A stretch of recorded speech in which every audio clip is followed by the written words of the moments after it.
Well, I figured I should probably do a video on how I make the wheel spacers. That way, if anybody wants to do a set of their own, they can kind of, take some pointers from these.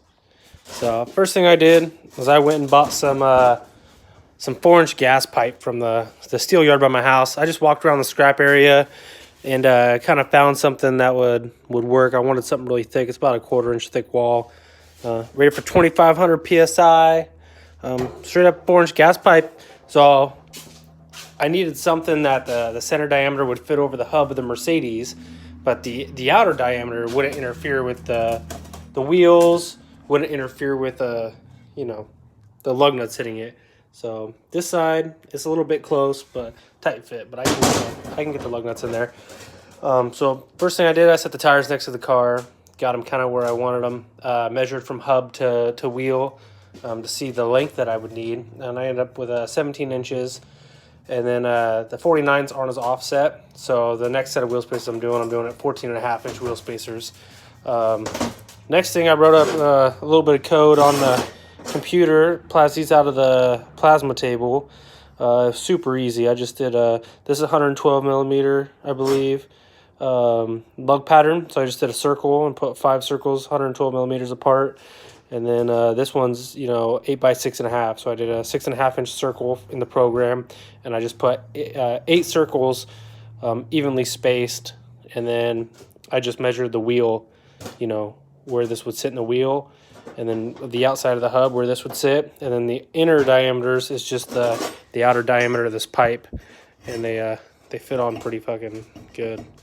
So the hard part is definitely the hardest part is getting them perfect. So when you put them on, you want to make sure that the flange before you weld it is perfectly symmetrical and flat all the way around the tube. You don't want anything to wobble. You get this flange, the small flange over here, a little bit crooked, and your tire is going to be wobbling down the road.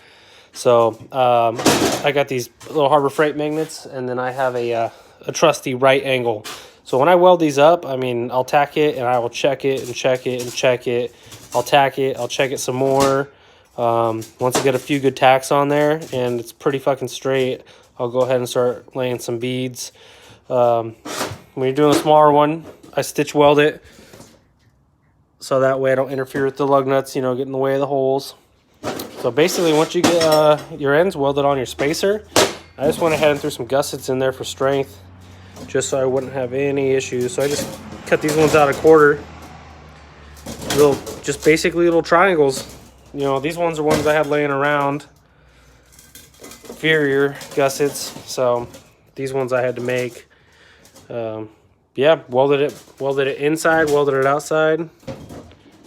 So it's pretty straightforward. And then I'm just going to go buy bolts to replace lug nuts so they're not tapered, and bolt the wheel on. I'll probably only run 4 or 5 lug nuts on the 8 lug side. No point in running 5 on one side and 8 on another. But yeah, that's pretty much it. Let me know if you have any questions. I can also send the DXF file for these plates I made if anybody wants to just get the DXF file instead of designing them themselves.